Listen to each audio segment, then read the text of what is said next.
Baik, Assalamualaikum warahmatullahi wabarakatuh. Kita lanjutkan kembali materi tentang ukuran nilai sentral. Nah, selanjutnya kita akan melakukan perhitungan dengan menggunakan nilai sentral, yakni median atau nilai tengah. Nah, seperti yang ada pada modul, saya juga sudah jelaskan nilai median itu untuk data tunggal dan data berkelompok. Nah, dalam hal ini saya akan jelaskan khusus perhitungan median untuk data berkelompok, ya. Nah, di mana rumus mediannya yakni tepi bawah kelas median ditambah setengah dikali jumlah data n, ya, dikurang frekuensi kumulatif sebelum kelas median dibagi frekuensi pada kelas median dikali panjang kelas. Di mana TBME itu tepi bawah kelas median, FKME adalah frekuensi kumulatif sebelum kelas median, FME adalah frekuensi pada kelas median, P adalah panjang kelas. Nah, data yang kita gunakan tetap menggunakan data yang sama dengan data pada nilai rata-rata atau min tadi sebelumnya, yakni yang memiliki jumlah data atau jumlah frekuensi sama dengan 21, ya. Jadi 21 ini frekuensi atau M atau jumlah data. Nah, bedanya dengan nilai rata-rata tadi, kalau pada nilai rata-rata kita menggunakan titik tengah, namun kalau pada nilai median kita tidak menggunakan titik tengah, namun kita menggunakan frekuensi kumulatif. Ini sudah dibahas di materi sebelumnya, yakni pada materi distribusi frekuensi. Nah, bagaimana cara menentukan frekuensi kumulatif? Kita review ulang. Di sini kita menggunakan frekuensi kumulatif dengan cara menjumlahkannya, ya. Ini frekuensi yang pertama 6 tambah 10, 60 tambah 3, 63 6 tambah 10, 16. Kok saya kalikan? 16 tambah 3, 19 tambah 1, 20 tambah 1, 21. Inilah frekuensi kumulatif yang kita gunakan untuk menentukan nilai median. Nah, selanjutnya setelah kita tentukan frekuensi kumulatif, apa yang harus kita lakukan berikutnya? Langkah pertama, tentukan letak median. Letak kelas median. Bagaimana cara menentukan letak kelas median? Nah, ini letak kelas median, setengah kali N. Sehingga kelas mediannya, letaknya itu sama dengan setengah dikali N, di mana N-nya adalah 21. Maka setengah dikali 21 sama dengan 10,5.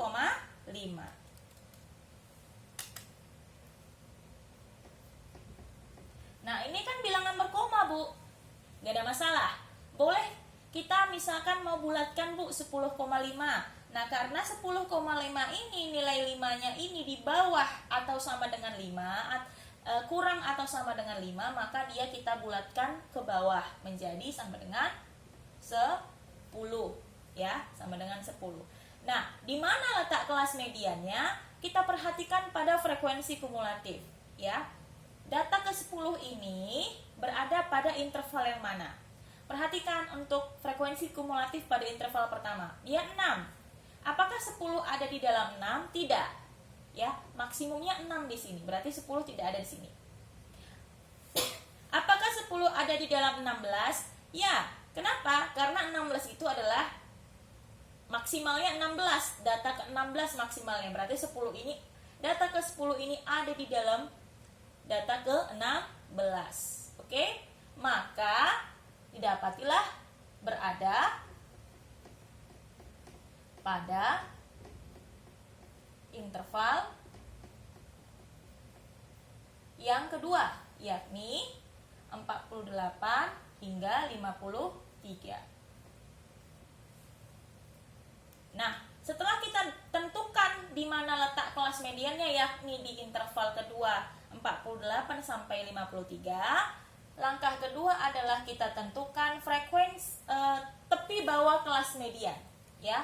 Tepi bawah kelas median.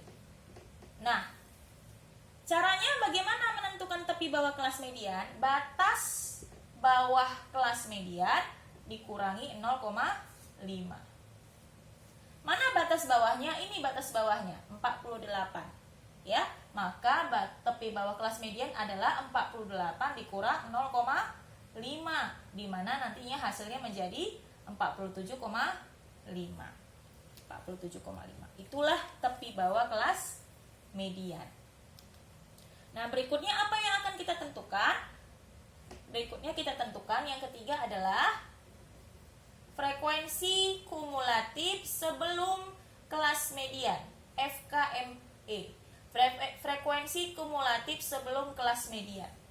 Nah, kita ketahui tadi bahwa si 10 tadi, data ke-10 tadi berada di dalam data ke-16. Inilah dia. Ya, inilah dia si frekuensi kelas median. Nah, kita ingin menentukan frekuensi kumulatif sebelum kelas median, berarti sebelum 16. Siapa sebelum 16? Yakni 6. Inilah frekuensi kumulatif sebelum kelas median, yakni 6. Nah, langkah berikutnya apa yang akan kita tentukan? Langkah berikutnya adalah yang keempat, frekuensi median. Nah, karena kelas median itu berada pada interval kedua, yakni 48 hingga 53, maka frekuensinya adalah 10. Oke. Lalu yang langkah terakhir adalah menentukan panjang kelas. Nah, menentukan panjang kelas cara termudah ya. Saya mau memberitahukan yang cara termudah saja supaya kamu tidak mengingat banyak rumus.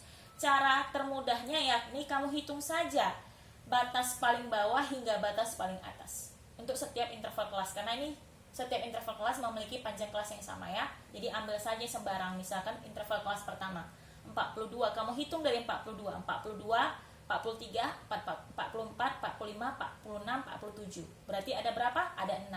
Itulah panjang kelas. Ya, yang cara termudah saja supaya lebih gampang dipahami. Nah, dari perhitungan ini kita sudah dapatkan poin-poin yang nantinya akan kita substitusikan pada rumus median. Yakni poin pertama kita dapati apa? Letak kelas median. Setengah kali N. Ini dia. Berarti nanti ini kita gantikan atau kita substitusikan dengan nilai 10. Lalu apalagi yang kita dapatkan atau kita peroleh, yakni nilai tepi bawah kelas median.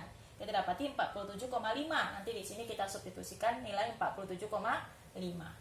Apalagi kita dapati frekuensi kumulatif sebelum kelas median, yakni 6. Ini nanti kita gantikan dengan nilai 6. Apalagi kita peroleh frekuensi pada kelas median.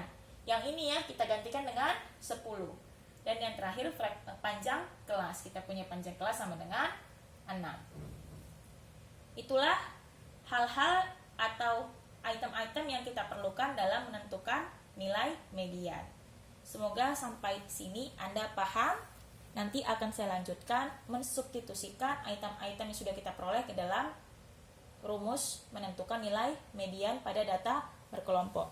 Terima kasih.